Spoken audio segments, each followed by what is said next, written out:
Hey, good evening and welcome to this edition of the Falcon Fly By. I'm your host, Doc, and I want to welcome everybody to the show. So we got a lot to talk about. I do apologize that I didn't have the show on Sunday. However, we're here having it Wednesday midweek so we can get all the airsoft goodness and Kydex goodness and talk about Black Dagger 2 as well. So first, I want to send a big shout out to my sponsors. Gray Wolf Tactical Combat down in Florida. Paul and Chris, check those guys out. It's Gray, not Grey. Wolf Tactical Combat. The guys are great. They are a big hit out at Wasteland Ops Airsoft Field. They're out there every weekend. They're going to be at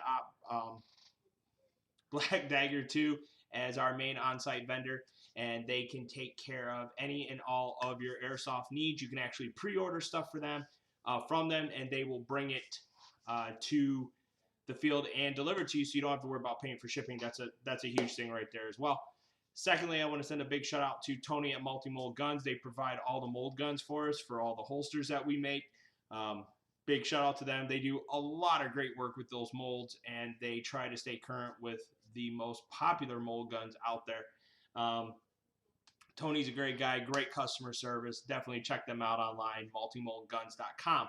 And then last but not least, Defiant Industries. They're a clothing apparel company out in California. You can check them out on Facebook as well, and we will make sure to have the links in the description of the video so that way you guys can go and check them out, give their pages a like, and see what they can offer to you as a customer. All small businesses, all great guys that run these businesses, so definitely check them out. As you guys see, I'm wearing my Wolverine Airsoft apparel. I want to thank Wolverine Airsoft. Falcon Battle Systems and Wolverine Airsoft are going to be doing some cross-promotional stuff, so be looking for probably seeing our CO2 pouches, our 5-round, 2-round, and 3-round CO2 pouches being used out there by those guys while they're vending and stuff, and also be on the lookout for our 40mm pouches as well. And as time goes on, they'll be showcasing more of our products. So, and we're going to be doing some cross-promotional work. So, again, I want to send a big shout-out to Wolverine Airsoft for this opportunity. You guys are awesome, and, yes, I love the shirt. Thank you. So, let's get right into this. Like we do every week, one of the things we want to talk about is the events that are going on right now and throughout the region and the area locally. Let's see here. What do we got? All right, so we're going to start right here on Saturday, June 17th. I don't see anything else. Okay, so we're good. I really don't like the way Facebook has changed the event things. I hope I can turn it back to where I could just see my airsoft events. So anyways, Open Trigger Day. This is going to be out in, looks like Arkansas. They have an Open Trigger Day going on out there, so definitely check this out. This event is just as Open Trigger Day, so there you go. More info on that one. Then we got something big for Leviathan Tactical. They just moved into a new building, and they're having a 2-year grand reopening event. So definitely check these guys out if you're in the area. This will be, I believe they are located in. Somebody help me out. I don't know why I want to say Florida, but I think it's Tennessee where they're located at. So definitely check that out if you're in the area. That's really big. Awesome on their part. Great small business. Tactical Pigtails and Bone Crusher. Great people out there for Leviathan Tactical. So good work, guys. Really awesome. And then let's come right here into June. So June 24th, we have Operation Homefront. This is being put on by the I believe it's the Mid-Atlantic Airsoft. The MAC. That's the best way to put it so I don't ruin it. We are sponsoring this event. T-Rex Tactical is going to be out there, and he is going to have a small booth displaying some of our products. He'll have a product catalog, pricing as well, so if any retailers, vendors, and the players have any questions, he can answer them as well, and he'll have a few of our 40 and 60mm pouches for display.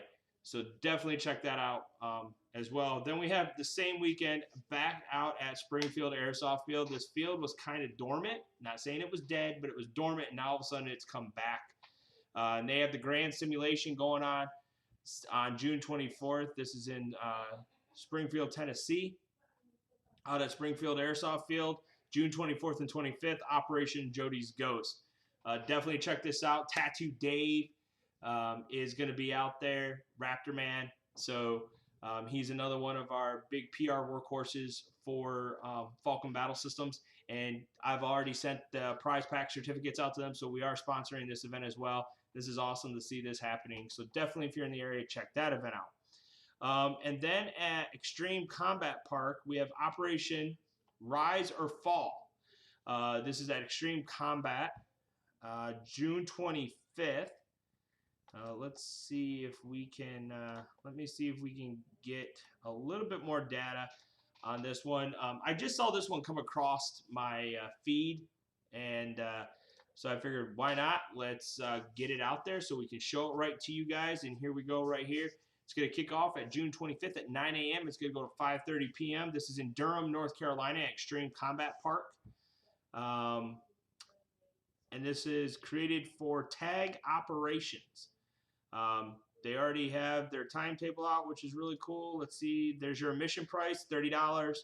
On or before 6/19, so you got a couple more days, and then after that goes up $5.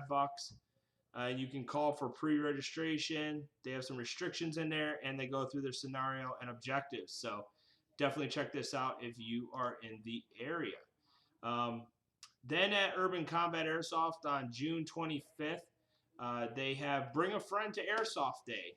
This is something, again, I just saw this pop up on my feed, and wanted to bring this to the forefront as well. And this will be in Havana, Florida. And again, this is next week, Sunday, June 25th, from 10 a.m. to 6 p.m. And yeah, so that's all the information we have on that one. There we go. Let's get rid of that. Let's go back into our schedule. Okay, so now let's go into July 1st. We have Operation Broken Arrow. This is at Command Decision War and Game Center in Taylorsville, North Carolina. This is being put on by Theta Airsoft and TOG Milsim. It's a joint venture. We are a sponsor for that event. Again, we're not going to be out there due to other things, and you probably are seeing it if you're looking right here. Yes, we are moving into a new house, new area for the shop, so we're going to be busy taking care of that Saturday. Then we also have Taking the Congo, which is another event being put on by Urban Combat Airsoft. And this is at Wayne's World of Paintball. And this is going to be in Oka, Florida, from July 1st, starting at 9 a.m. to 6 p.m. Looks like they have ticket information down there, so they have a link right here. You can go ahead, click, and go right to tickets. Looks like they have a player cap, and here's their TAC Ops manual for all the rules. Mission is $30, and that includes 2,500 rounds of ammo. Do not bring ammo. So and I've noticed there's kind of like a theme for their events is they don't allow you to bring your own ammo in. I guess they provide it to you, and you're supposed to only buy a certain type of ammo maybe. But I've noticed this in a couple of their other events as well. And I guess maybe this is a way to keep, this is the only ammo you have. So again, it helps with maybe mags, trigger discipline. I don't know. I just think it's kind of odd. July 24th, we have Attack on Ground Zero out at Bad Karma Airsoft. Now, this is the field that Noob Day is on, and I can tell you just this year was the first year I went to Noob Day. I was a vendor sponsor. Absolutely just amazing field, amazing amount of players that came out to this. So this is at Bad Karma Airsoft in Lebanon, Tennessee. If you get a chance, head out to this event. Check this field out. And it starts July 14th. Again, another week that I'm busy. My oldest princess is having her 10th birthday, so again, be a little busy. August 5th, starting right off the bat, we have Guardian Siege. This is out at the Guardian Center. This is another event being put on by Urban Combat Airsoft. It's a $100 ticket. It's out at the Guardian Center. Right now, we're slated to be a sponsor vendor, but depending on how things are going with the new facility, with our new shop setup and our new move, but right now we're slated to be vendors on site. But if you're in the area and you can get this event, check this event out as well. Then back out at Command Decision War Games Center in Taylorsville, North Carolina, we have the Purge of District 89. This is August 12th. And again, Command Decision War Games, and this is being put on by Blind Crow Combat Simulations, so BCCS. I believe that's how they're abbreviating that. Again, this looks really cool, and if you're in the area, check it out. Then we come down here and Operation Unrest, biggest airsoft event, August 12th. This is being done in Greenwood, Delaware. And again, if you're up in the Northeast, this is an event for you to attend. Definitely check this out. This is being put on by 9/11 Airsoft. Then we have the big guy right here, Operation Black Dagger 2, the Hulistan Offensive. We have updated the rule set. We new things have just been built. You guys have probably seen that SAM launcher that they just built for this event. So a new prop added. This prop can be moved all over the field. So again, real cool. I think I got people binging me. Got different medias here. So let's see what we got. I keep getting binged.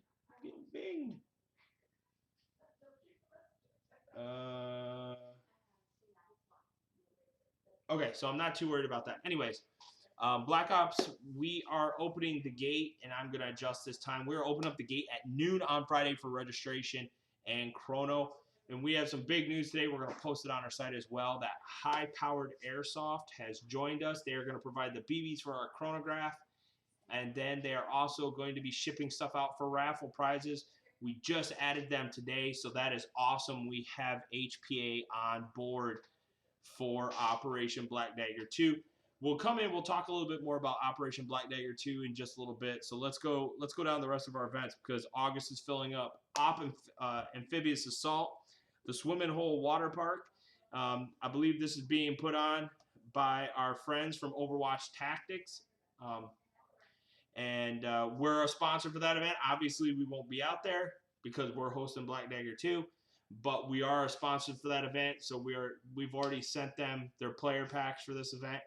I heard Executive Order was amazing, and these guys put on a good event. So if you're in this area, pardon me. Let's see exactly where this event's going to be held at, so that way give you guys a state. Joplin, Missouri is where this event's going to be held at. So the Swimming Hole Water Park is where this is going to be held. So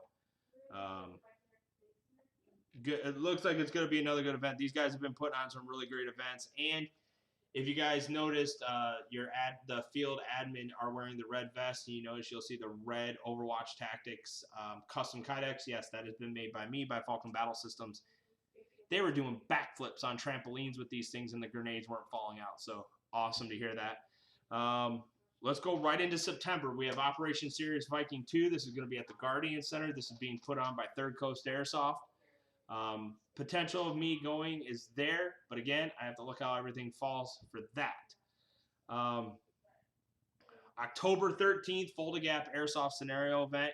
Yes, I will be going for this event, and I'm just going to put it right like that. This is one of the events I was talking to people about. I believe I was talking to Casper out at Fragile Sovereignty 2 about this, so I'm definitely looking forward to this. And this is at, I believe, Command Decisions as well. So let me go ahead. And yes, this is at Command Decision War Games. So again, another event. We're back at that field, and it looks absolutely amazing. I'm definitely going to jump on board and get my ticket here soon. I was looking at potentially wanting to be a sponsor for this event, but I'm like, you know what? I've been waiting to play. I have played very little this year. I've played in Fragile Sovereignty 2. And that's the only event I played in. I didn't play in Black Gold. I was a vendor sponsor. So I've literally only played one time this year. So I'm feeling the withdrawals. But you guys love the kydex, so that's why I keep doing it. Then we have another event being put on by Third Coast Airsoft on November 10th, Operation Trench Knife. This is out at Camp Shelby National Guard Base. So again, I'm sure another amazing event being put on by Third Coast. I have read nothing but rave reviews from players and such for their events. So good job to the guys at Third Coast. And hopefully next year I'll be able to attend an event.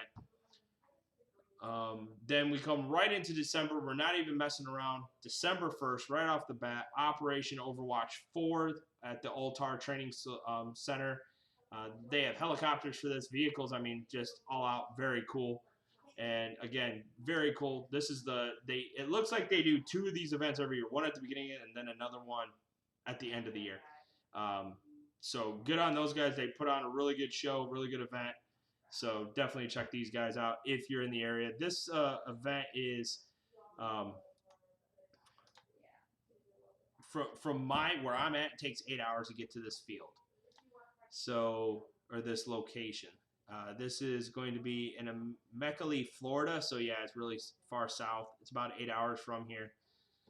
And they just put on an amazing event. They have it right here. Registration opens September 1st. Registration closes November 18th. So you literally have a month and a half. 400 player cap, $115 per head for registration.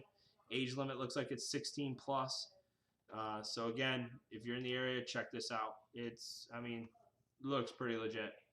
Then we're going to come right into January here. We have Operation Frost Giant. This is airsoft. This is out at Black Ops Airsoft and Paintball in Fayetteville, North Carolina. Yes, I will be going to this event because I love this field. Every time that I've been on it to play, it's just amazing. Even when I vented last time, and all the changes that they made and the continuous changes that are being made on this field, it's just amazing. And then February 9th of 2018, you already see it on the schedule, Operation Icebreaker 2, the Narco State. We're out at Black Ops Airsoft. I keep wondering why it keeps dropping that at like 7 p.m., but it's set for Friday. Going to be another weekend full of airsoft. As soon as Black Dagger 2 is done, we are going to start the planning for Icebreaker 2. So it's going to be a really good event, really good time. We're going to loosen up the restrictions a little bit more for uniforms and things because of how this event is played. The Narco series isn't as serious as our Milsim event, which is Black Dagger, the Black Dagger series. So we have a tendency to, loosen it up just a little bit for that event. So let's go back, and like I was talking about, we're going to talk a little bit about Operation Black Dagger 2. You need to stop. And so, like I said, I just went, and today we updated our rule set. We made some modifications. We made things a little easier, a little clearer to understand. And again, this is why we do our live Q&A sessions, so you guys are able to ask any questions that you have about the event.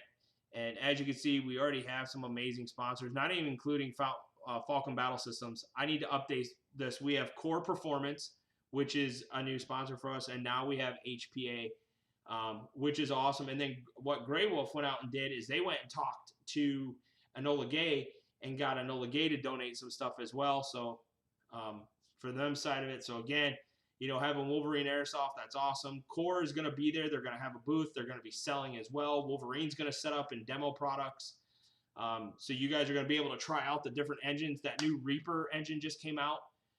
Today has shipped. So Dion Franklin, who is a PR workhorse for Wolverine Airsoft, is going to be on site, and he's going to have his guns out there. So I'm sure he'll be demoing his products as well. He's a Greenside.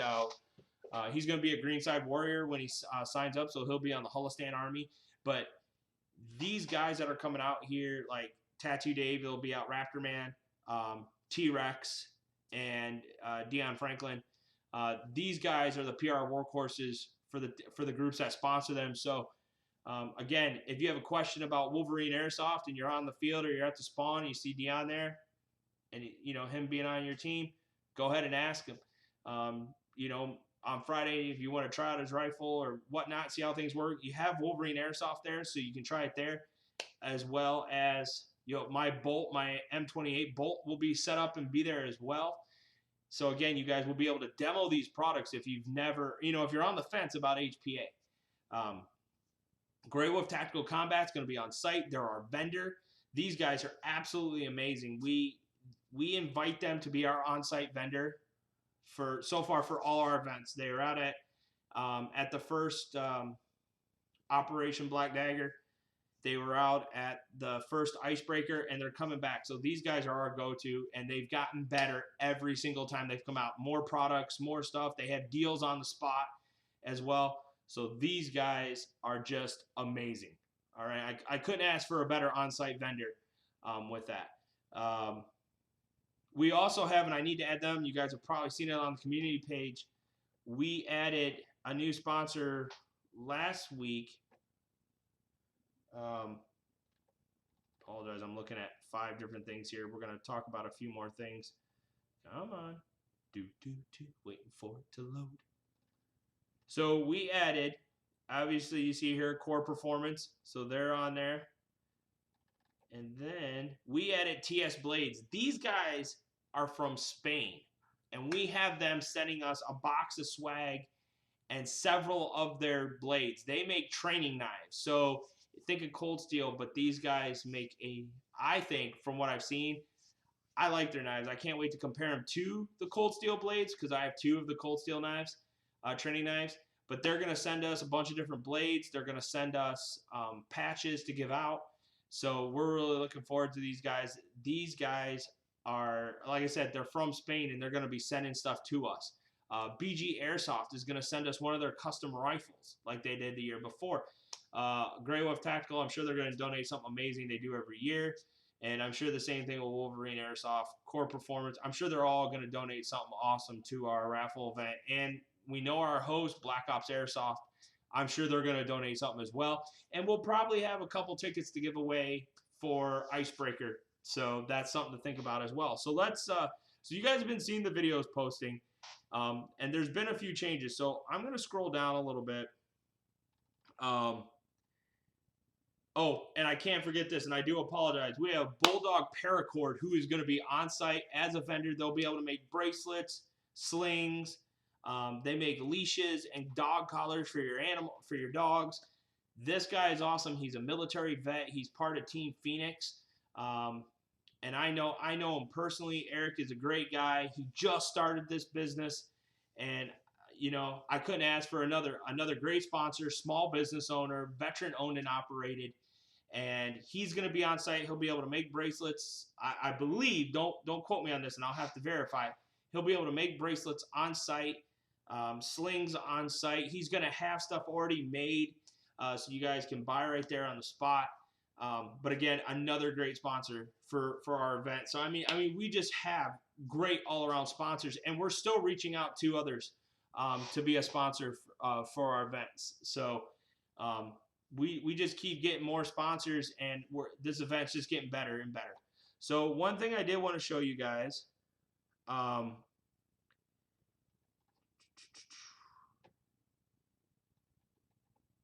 you guys like all those pictures of the field. So we went in, and we know shit happens and everything, and we thought about it. It was like, man, we're going to close registration on July 24th. So what we did is, you guys know right now the ticket's $65 if you get it between now and July 24th. If you're a veteran of the series, you let us know, and that means if you played last year, we turn around, we'll send you a code that you can put in when you purchase your tickets, and it will knock $10 off the price for you. That's what happens when you're a veteran of the series. It's just a way that I can say, hey, thanks for coming back and playing another year with us. Okay. After July 24th, so on July 25th, the prices go up $10 to $75. That goes to the day of the actual event. All right. So, you know, and we don't really see any walk-ons, and this is why we're saying it's, if you walk on the field to play, it's $85. And at that point, there's no discounts, any of that nature. That's why it's very important you guys are purchasing your tickets before July 24th, because that way you get the best ticket price. You know, we're just trying to encourage you guys, save you some money. But anyways, like I said, you know, $65 gets you a full weekend of airsoft. Your first day in the field your first day in the field is 14 hours continuous. So you're running missions, you're doing your fragos, you're doing side things, whatnot. 14 hours. That starts at 10 a.m. on Saturday and leads into up to midnight Sunday morning, and that's when we stop. And then you're back in the field for, I believe it's another 9 hours from 9 in the morning till 4 in the afternoon on Sunday. All right. So you're out there. You're out there jamming all weekend long. We only give you a short break to sleep or just relax, however you want to do it. But again, we have a social mixer going on Friday. So when we open up those gates Friday at noon, you guys can come in, you register, you get your weapon chronoed, you're good to go. Once we get a large enough group, and we'll probably end up doing it in groups, we'll do quick safety briefings. So that way you guys are getting your briefing right away. And then we'll do a huge one before everybody goes out in the field. And it shouldn't take very long, because if you've already been chronographed, you've already signed in, and you've already had your mini safety briefing, when we give the one all together, it should move rather smoothly. Because we will step this event off at 10 a.m. If you're not ready by 10, you're shortchanging your team, and you'll have to catch up. So just be aware of that. We are not going to alter our schedule because players want to drag their feet. We want you guys to get out on the field and get the maximum playing time as possible. That's the whole point around this, okay? And we'll go over the schedule. We're going to have another Q&A. Let's see. This Sunday, we will have a, because it's Father's Day, we will have a Father's Day edition of the Falcon Fly By. And it's probably not going to be a Falcon Fly By. It's probably going to be a discussion for Black Dagger 2. But I'm still debating that. We might go Falcon Fly By, and then next Wednesday, do a live Q&A session. And I behoove you guys to join the Q&A sessions. Because if you don't, and there's questions, this is the best way to get them answered, is to come on to those Q&A sessions and ask. So let me see something here, see if we got any. Holy moly. Wow. For ammo, it also makes it so you can't put 3 O's in a 2-0 bag per FPS creep. What are we talking? And to make sure you are running bio for bio-only fields, don't forget the op at Wasteland Ops in Florida. Oh, okay. Sorry, guys. Yeah, I don't know why. Okay, Spider, I don't know why that didn't show up, dude. I'll go back through and I will put it as interested so it shows up on my screen. But I'll go back to that and talk about that. So thank you. Dion's in there. This is the gentleman I was talking about before. Holy moly, I missed a lot. When I get on a roll, I just go. All right, so here we go. So Dion is going to have a Gen 2 Hydra, a Gen 2 Inferno, a Reaper, and maybe his Bolt will be out there with him. So like I said, he is the main workhorse that's part of the Falcon Battle Systems family. That's also a main workhorse for Wolverine Airsoft. So this man can bring that stuff out, and maybe he'll bring his, if he's got an engine that's not putting something, he can bring it and display it as well. But again, not saying there's thieves in Airsoft. I don't want him to come up missing or walking away. We'll just leave it to Wolverine. They're bringing all their stuff with them. Are we still allowed to wear a solid tan t-shirt with tan camo? Is that legal for Black Dagger 2? Just want to verify. T-shirts, we'd much rather you have a combat shirt or the BDU top.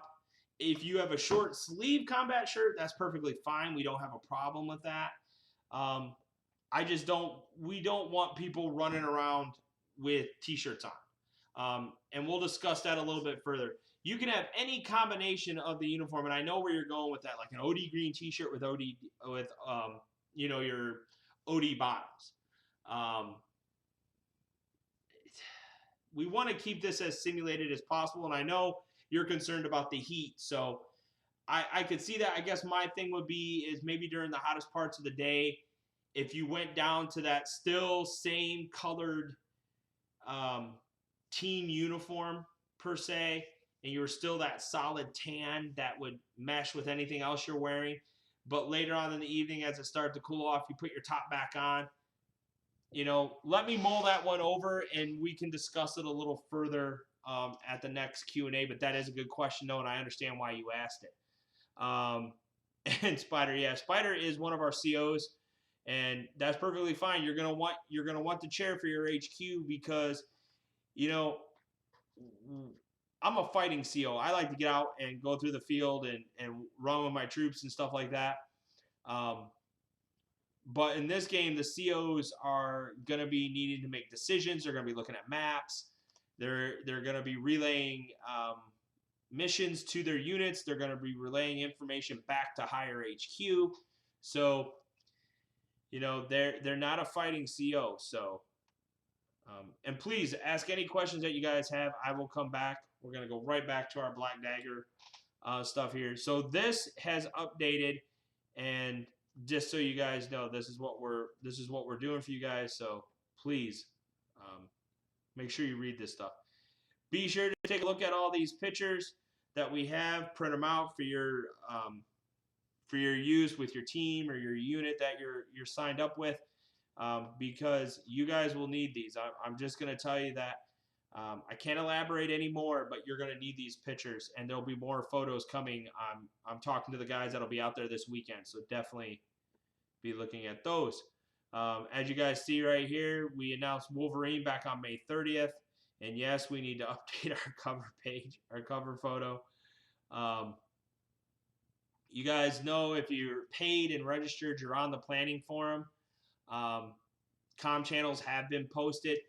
There is the chance that we are going to pull 2 more comm channels, 1 from each team, and we are going to designate that frequency and channel to be your direct line of communications between us, our higher HQ, and which is admin, and the COs, so that way both COs aren't trying to talk on the same band and aren't listening in, because you guys are going to be relayed stuff from higher HQ as missions are coming in, and so on and so forth. So probably looking to lose another channel on both teams, and that'll be part of your CO packet that you guys will get, because the radios, like I said, we're going to have a laptop out in the field that will have the chirp software that we can program your radios.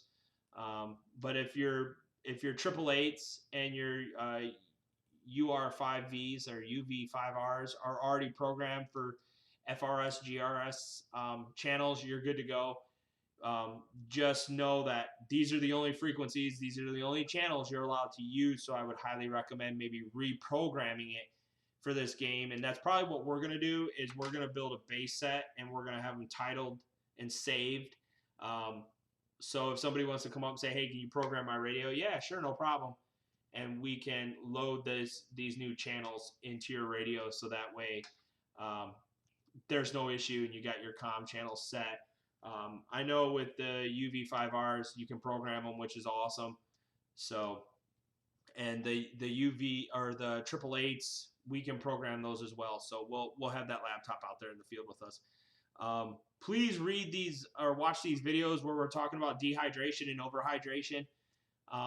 In the dehydration video, we're also talking about heat emergencies, and that's paramount. So please watch these, make notes, just so you guys have that information. And it's good to have out there on the field. And right there, we mentioned it as well. So, and right here, this is a pretty good deal, and we'll share this again for Bulldog Paracord. You can save $5 when they pre-order their bracelet for Black Dagger 2, and all bracelets will be handed out at Black Dagger 2. So if you guys go ahead, these are some really nice stuff. Definitely go to his page, check him out. Like I said, he's veteran-owned small business. Just started this business up, I would say maybe a month ago, and he's getting in more colors of paracord. He's doing more things. He's got a survival one. He's got a fire starter bracelet. I believe he's got a fisherman's bracelet, and then he made these ones called Bane's bracelets, which look really cool. So definitely check him out. I'm sure he's got something that you would be able to utilize. But again, he's got a nice little deal, you can save $5 as well, which is really cool. There's our announcements for TS Blades. And the last Q&A session was June 8th, and the video is on YouTube. So what we'll do is we'll go ahead and we'll share it back, and so you guys can watch this as well. As you guys can see right now, the tan team's running away with people registering. So green side, they really need their help. I will tell you, if we see more tan people sign up within the next week, what we'll do is if tan gets over 25 people signed up, and depending on how many are on green, we will shut tan down for a time being until the numbers even out a little bit, because we can't let tan just run over everybody. So green guys, again, it's one of the cheapest camos out there. This is a very green field. So again, I know there's those guys that, I want to run my multicam. Well, if you got OD green set up, run OD green, and that way you're good to go.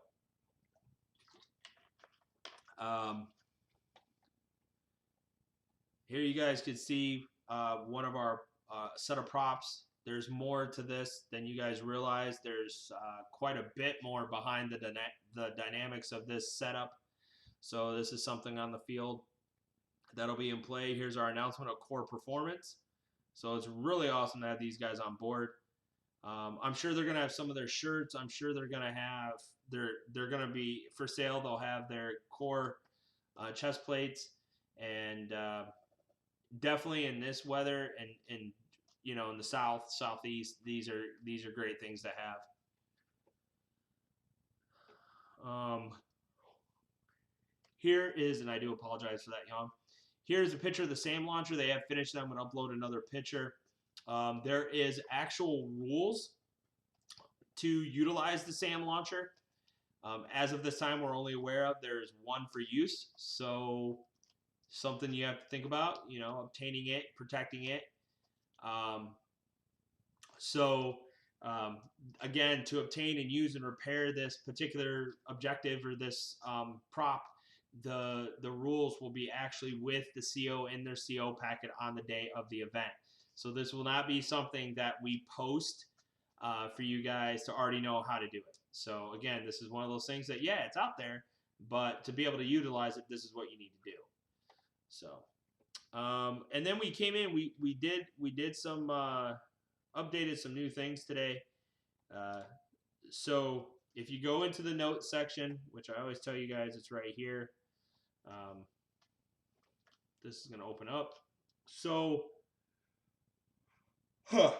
we created today our safety rules for Black Dagger 2. These are stuff that we will go over and things you guys should be doing already.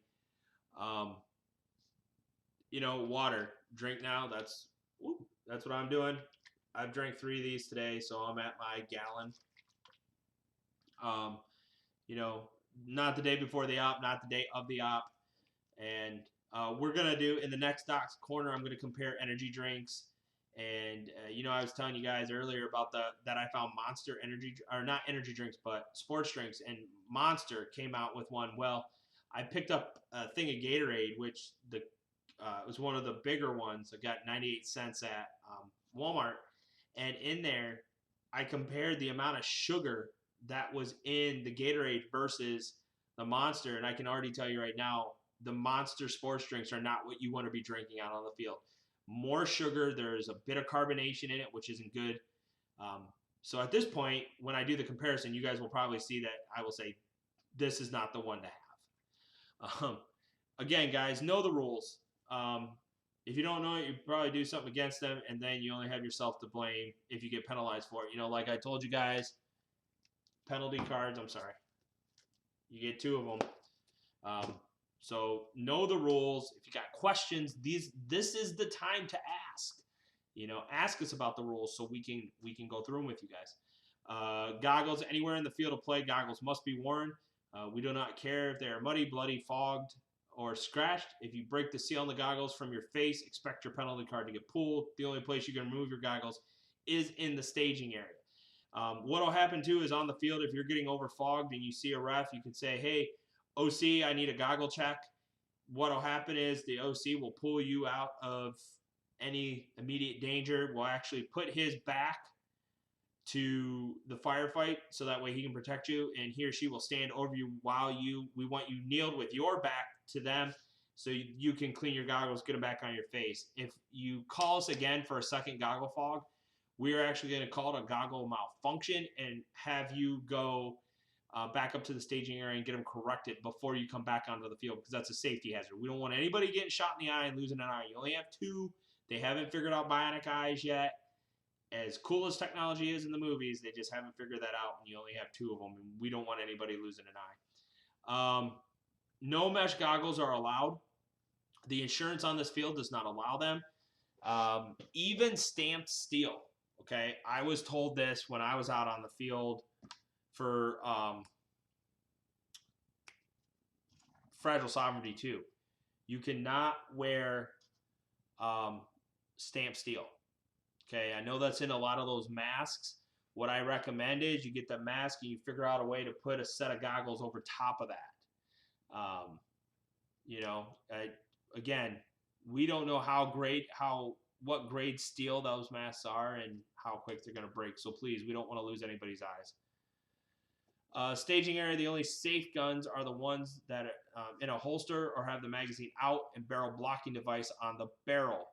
This includes launchers, shotguns, pistols, rifles, and any other weapon. It's unloaded or there is no battery in it is not an exception. Okay? Don't sit there and tell me, well, it's unloaded. Okay? I don't think there's high pressured rules at Black Ops. We try to make these are our rules, but if their rules state different, we'll go with theirs because they supersede our event rules, because our event rules can be anywhere. But I would behoove you to get a barrel blocking device. I think they're $1. I'm sure they sell them at the paintball field too. You can pick them up. I believe you can probably pick them up at Walmart or even order them online real cheap. It's a safety factor, and it's just a benefit to know that mag's out and that barrel blocking device is on the gun. It's like a double safety feature. So, shooting from elevated positions, no player may shoot at a downward angle greater than 45 degrees. So that 40-foot tower or in the fob where you have windows there, you can shoot out at. Okay, or if there's somebody below a window, you cannot go 180 and shoot straight down. Okay, you can't do that. You cannot break a 45-degree plane. Okay, 45-degree angle. Don't do that because you're going to cause serious pain, and that's not what we need. If we see players doing that, you will get warned and probably get a card pulled. So just be aware of that. There is no physical contact whatsoever. I'm not going to read through this. You guys can read through this. But do not touch a player for any reason whatsoever. Because I will tell you this right now, more than likely you'll get a card pulled. Okay? If you walk up, slap somebody on the back, say, hey, good shot, man, that's fine. We don't have a problem with that. But if you grab somebody in a physical manner, or like this talks about searching players, then we got an issue. So please read the no physical contact. Movement and shooting around vehicles. This is pretty self-explanatory. Please read this so you understand this. We do this for safety. We don't want anybody getting hurt. We do have 2 vehicles for our use for this event. So please don't, we don't need anybody getting hurt. Field boundaries right here. There's maps out there. Okay, there's generalized maps, and then there will be the actual game maps that we will give to the COs, but you will have a general grid map, and then the COs will have a game map. Please do not go outside these boundaries. One will end you into the road. Another one will end you into the camping area. Another one will lead you into the paintball speedball fields, which we don't want you to do. So please, please, please, please follow the boundary lines.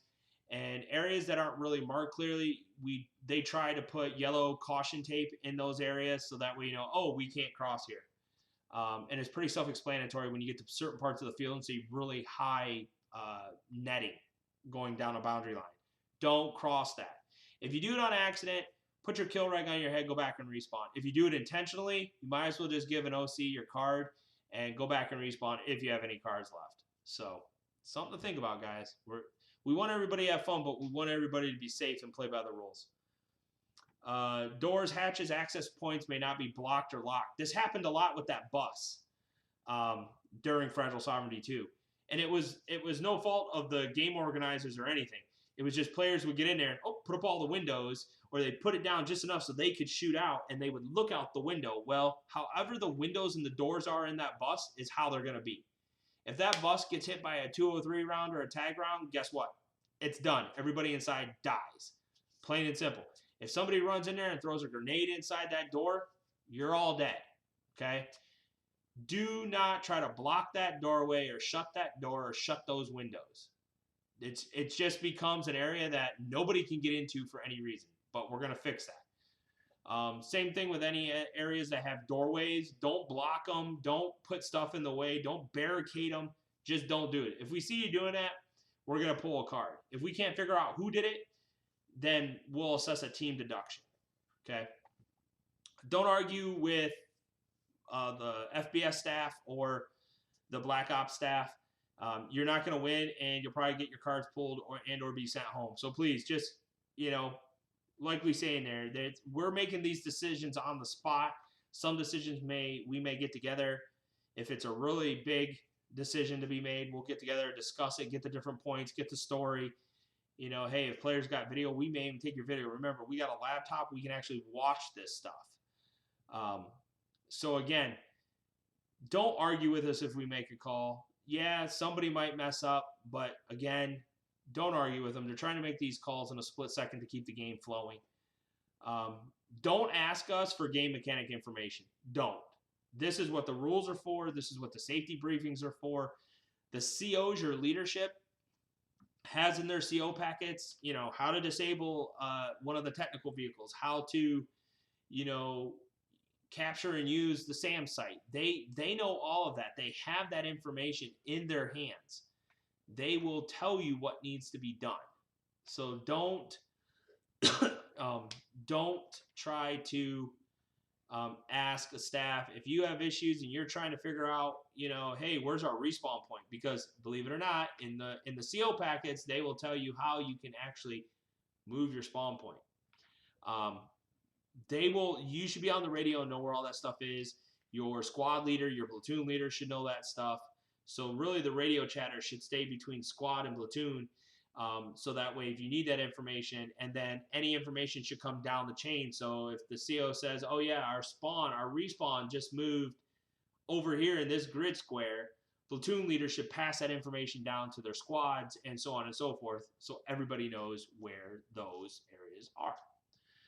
So don't ask a staff member, because we're not going to tell you. Remember this, there are staff amongst you.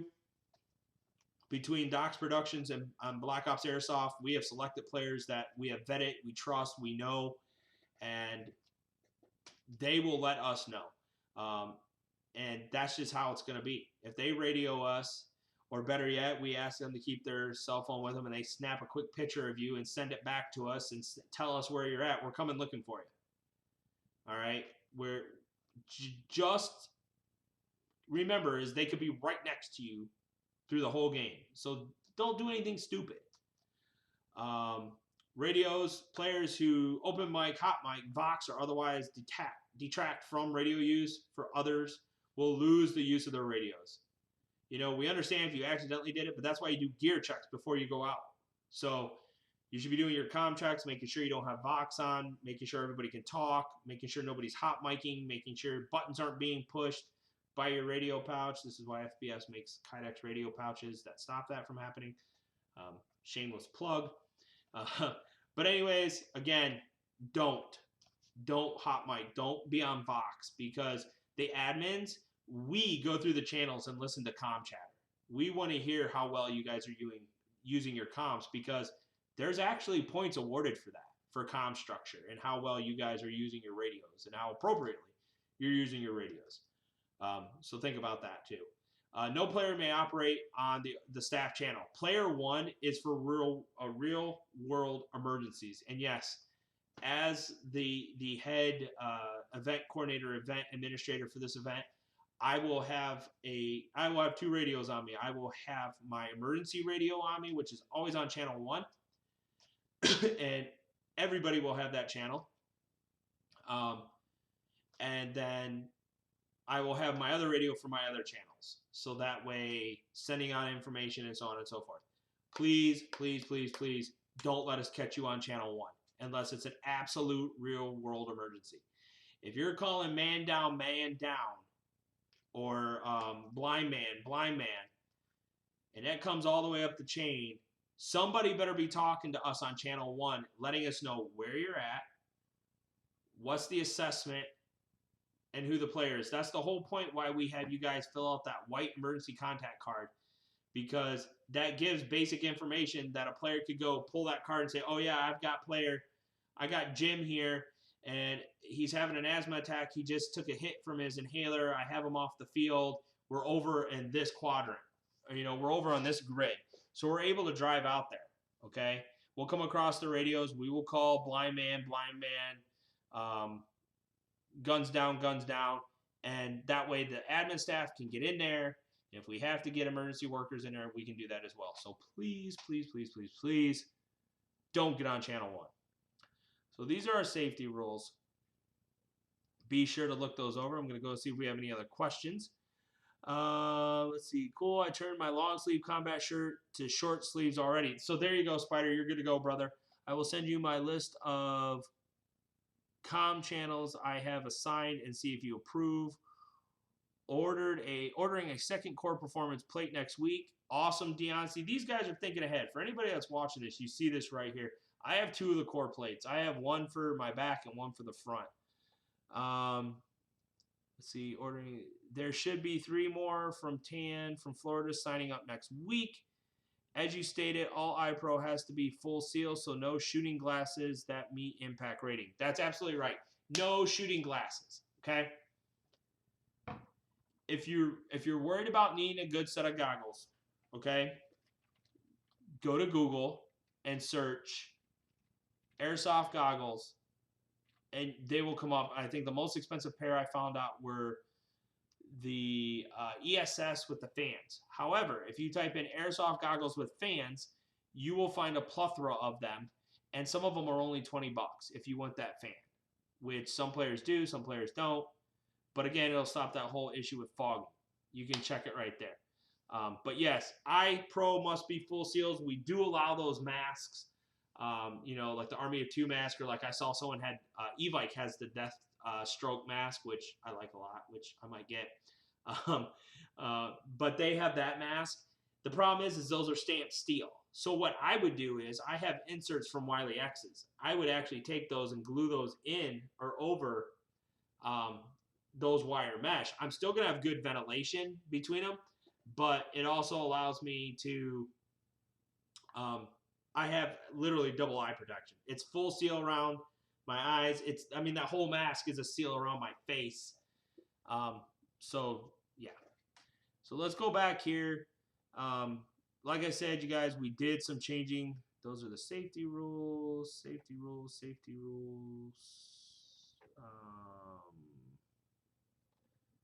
Did I share them twice? Huh. I must have. So let's go right into the notes section. I thought I shared, which I probably didn't because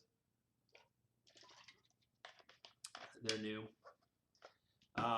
So we made some changes to our event rules, and I want to thank Third Coast because they allowed us to use their base rule set. But since then, we have made a lot of changes. Now, we still have some stuff from them, their uniform regs and some of the other stuff, but a lot of stuff has changed since then. So, mouth guards, if you're not going to wear a bottom face cover, you're going to want a mouth guard. There are places in there that are very CQB, obviously, if you've seen the pictures.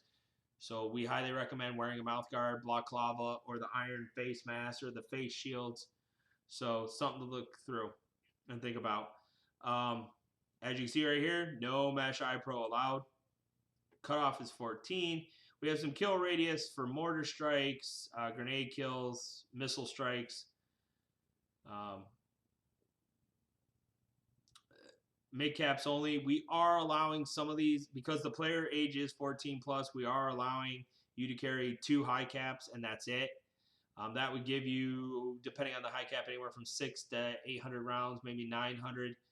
Um, but don't let us catch you with any other thing. It's either mid caps or high caps. It's not one or the other, or it's not both. It's got it. You, if you have mid caps, run mid caps. If you only have high caps, you're allowed 2, and that's it. Come for Black Dagger 3 next year, there will be no high caps allowed whatsoever. The only guns that will be allowed to use a high cap mag would be your support guns, like your 240, your 249, your Crytek LMG, because it can take a regular M4 style mag, so it can take the high caps. But they're limited to a certain amount of ammo at that point due to those high caps. I mean, somebody could wear like 30 of them on them. Like I said, you can carry an unlimited number of mid caps, no drum mags for non-support weapons. Don't let us try to. Don't put a box mag on an M4 and call it a support weapon. Just not happening. Just is not happening. So here's your player responsibilities.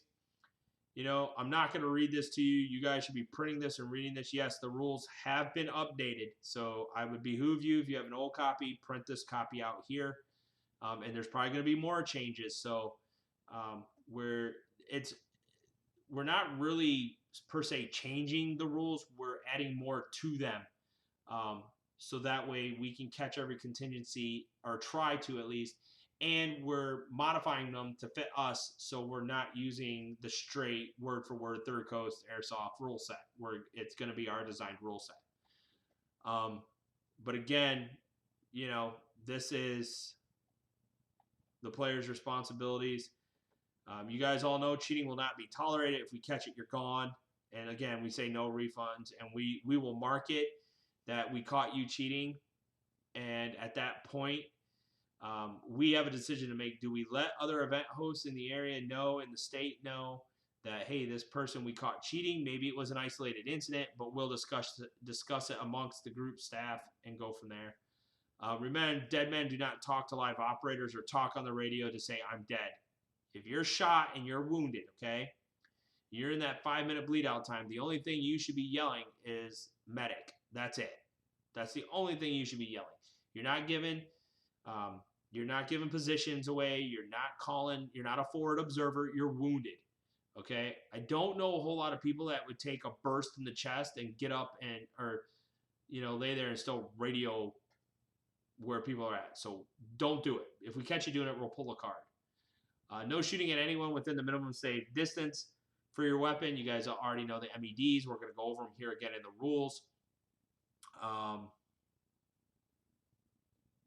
Again, please don't yell out at people. Oh, call your hits. I can see my BBs hitting you. Don't.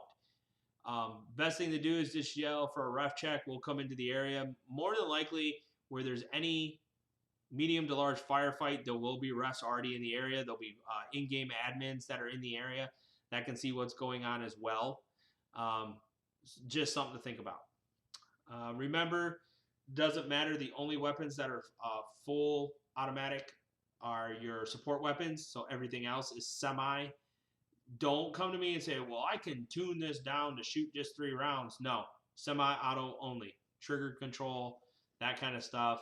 Support weapons are meant to be full auto. That's the whole point of them. So here we go again. We came out, we added our radio and comms. So right here, the event staff will operate on channel 1. Staff will also have channel 2 for other needed comms as a backup to channel 1. Comm channels for teams will be posted on their team planning page. This will help keep your comm channels quote unquote secret. We don't want the other team to know what your comm channels are. I mean, it's pretty obvious though. If somebody goes, "Oh, we have this number," they must have the others. But for the act of keeping things secret, this is what we're doing. The channels listed on the team pages are the only channels that are protected by the rules. If we find any players surfing the Op4's comm channels, they will be penalized. Using any sub-channels or channels not listed is at your own risk, and they're not protected by our rule set. So, if you want to go off and your squad has their own frequency that, you have commercial radios, and you have them programmed to different frequencies, that's completely on you. However, if somebody does find a way to listen to it, you're not protected because it's not the comm channels we called out. We work on FRS and GRS channels. So event staff reserve the right to restrict additional channels for use by staff. Now, like I was just telling you, we're probably going to take additional channels, probably one from each team that we're going to use, so that way that'll be your channel to reach higher command. So players need to check with their team leadership to find out what your comm matrix is and will adhere to those channels assigned therein. So please, if your XO or your radio guy turns around and that was approved by your CO, says these are your comm channels, this is squad A, you're this, squad B, you're this, that's how it's going to be. Don't jump to another team's channel just because you want to be an ass. You're like, well, I don't want to listen to that. No. This builds teamwork and squad cohesiveness. Stay on the same channel and work together. That's how it works. Pretty much on hits, you know, when you're hit, you sound off vocally. You'll place your red rag on your head. Again, we cover that here, so you'll probably see this part go away. I mean, it's pretty evident. Here's our medic rules. These are pretty simple rules to follow. If you're struck by a BB, you're wounded. You must lay down with your kill rag on your head. If it's night, you have your glow stick or red light. You lay for 5 minutes. You're wounded. The only thing you do is call for a medic. Wounded players must lie down and may not remain in a standing or sitting position to observe. Lay down, or you're going to become somebody's shooting post, and you're probably going to get pissed because your own players are hiding behind you. I've seen this one too many times where players will sit or they'll stand at a certain place, and literally their teammate moves up behind them, and Op4 is trying to shoot them, and they're getting shot again even though they're dead because of this same thing. So please do not stand up, sit up, just lay down, put your kill rag on your head, and yell for medic. Once the wounded players' 5 minutes are up, they are to get up and head to their respawn. Okay, again, keep your kill rag up. You're dead. You don't say anything to anybody. Dead men don't talk. As this states, you are now dead. Players must wait an entire 5 minutes before heading back to spawn. If you're caught shaving time, your card will be pulled. Simulating real battle and reinforcements coming back into the battlefield. Now, players will ask, well, how do I get back to my squad? So once you respawn, you should be on your squad channel. You should say, hey, this is Viper. I just came out of respawn. Where are you guys located on the map? They'll come back and say, Viper, we are located at grid A5 on the north side of the fob.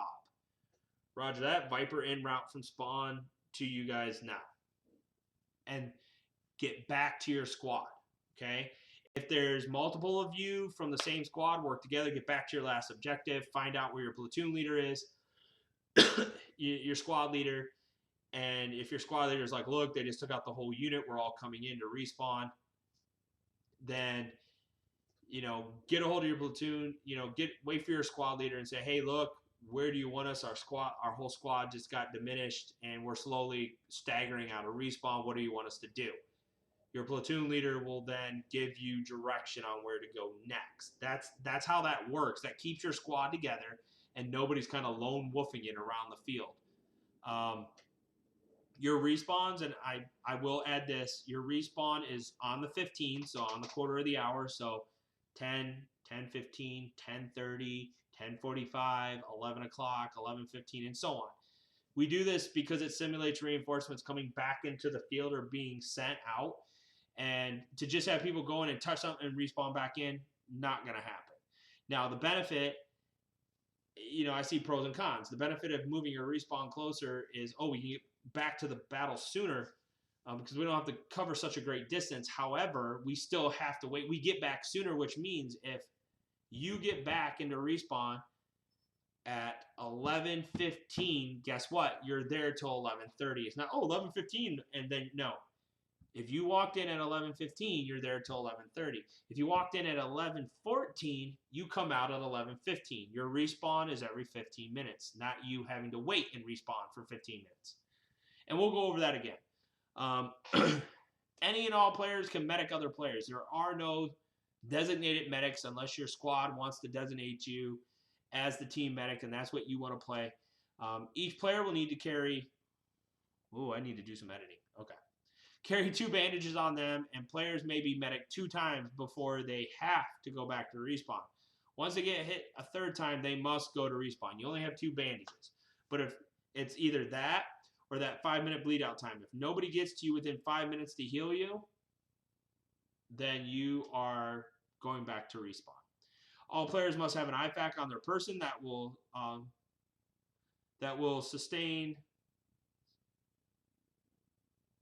have 2 ace-type bandages from the medic to treat them with. So again, any person can come up. You can say, oh, my IFAK's right here. They reach in, they pull a bandage, they wrap it around, tie it on your arm, boom, you're good. You're back in the game. But need to have one on there. I have a real simple Emerson pouch that I got. It's nice, small. I just put a cross on it. That's where my bandages will be.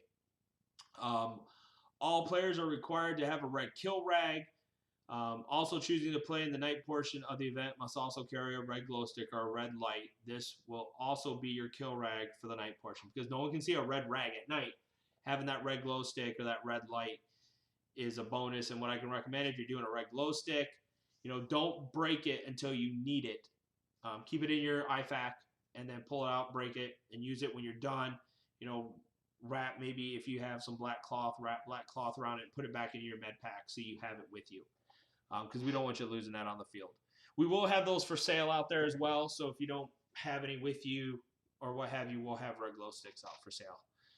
Penalty cards, players will be issued 2 cards at the beginning of the event. These cards will have assigned colors for infractions. Any player who is asked for the penalty card by a staff member or an OC must surrender it immediately. Do not argue with the staff or we'll pull your other card and then you're just out of the game.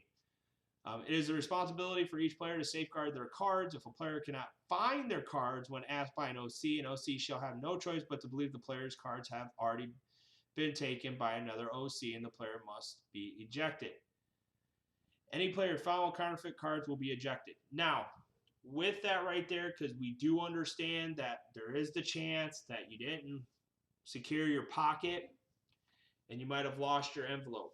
What we'll do is, because you're going to actually write your names on these cards, okay, is we will get on the radio and say, hey guys, did anybody pull the cards for player Joe Smith?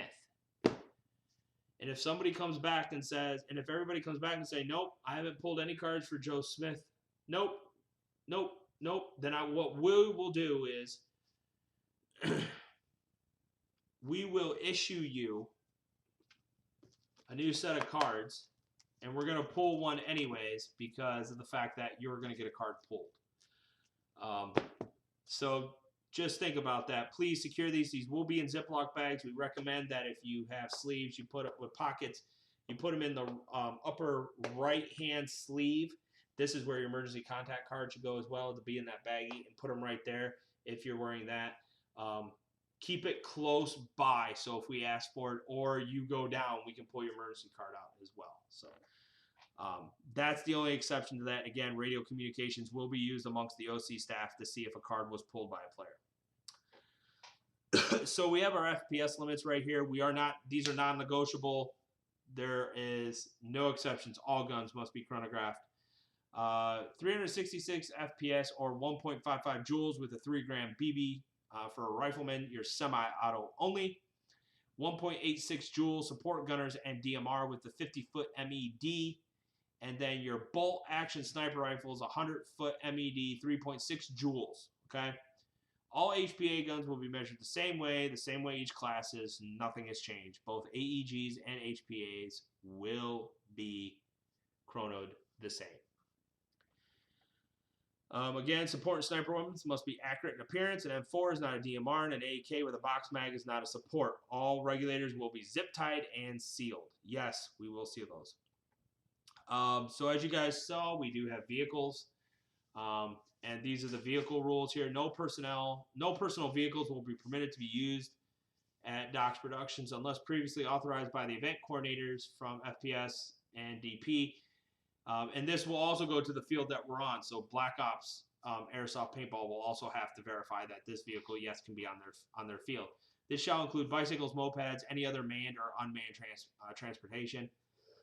In certain events, DPFBS may have vehicles on scene for use. Vehicles will be only operated. Hold on, extra B got in there. Operated by event staff. There are no exceptions to this rules. Nobody else will drive these vehicles except the event staff. Depending on if it comes from a professional company, you got Dynamic Threat Management, who has a couple Humvees that, yes, their drivers will drive that vehicle because they've been trained on that vehicle and that's their vehicle, and so on and so forth. In the case of players are authorized to ride in on vehicles, those players must wear head protection. Head protection must be inspected prior to getting on the said vehicle and will be approved by the driver and a driver. They both have to agree that that is perfectly fine head protection. We don't need anybody getting hurt. And then we'll have specified recovery rules for vehicles and their return to service after being disabled. It'll be found in the CO briefing packet before the event.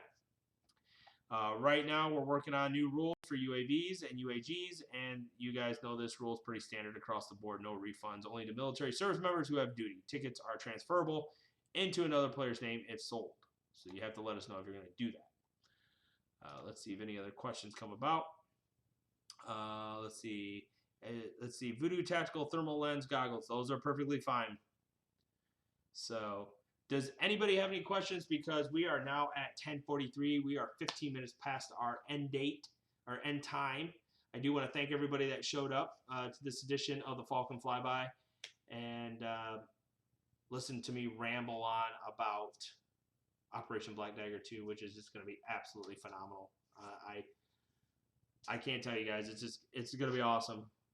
So you definitely don't want to miss this event. I was excited to put on Black Dagger last year, but I'm really excited to put on Black Dagger 2 just because of how the AO has evolved since the last time I was on the field. And they're sending me pictures and they're building new props and it's just amazing. So I'm very impressed with that. Stop that recording part there. But anyways, this is what's going on with Black Dagger 2. Get signed up. You don't want to be the last person to get signed up.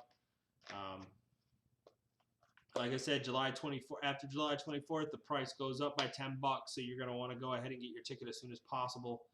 And I'll put the links in for the community page for Black Dagger and the event posting page in the description of this video, so that way you guys have that as well. Please share these videos, subscribe to our channel. We're trying to get over 100 subscribers on the Falcon Battle Systems YouTube page.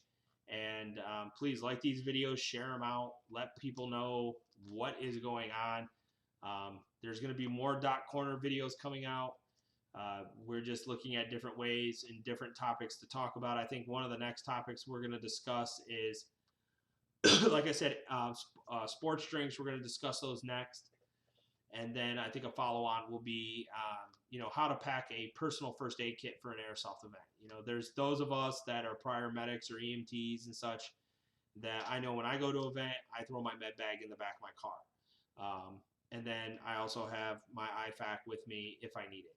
Where, if you're not medically trained, putting together a basic first aid kit's not a bad thing. So that'll probably be one of ours as well. And with the hot weather, I can't tell you guys enough. Hydrate, hydrate, hydrate. That's all I can tell you. You don't need to drink more than a gallon of water a day unless you're one of those monsters like T-Rex, who's out there in the gym every day. He said he drinks around about 2 gallons of water, but that fits his activity level because he's working out. He's ingesting a lot of protein. He needs that extra water. Where most of us, we probably go out and jog, work out a little bit, but nothing to that level. And with it being hot in Georgia and North Carolina in August, this is the stuff that's going to help you right here, that H2O. So again, like I said, you guys, the first day is 14 hours in the field, 14 continuous hours. We don't stop until midnight. So I'm looking forward to it. And like I said, if this goes well, Black Dagger 3 will be will increase the time for the op, where a lot more will be done to allow continuous operations through the night. So again, guys, this is just a stepping stone where we're going one block at a time, one block at a time.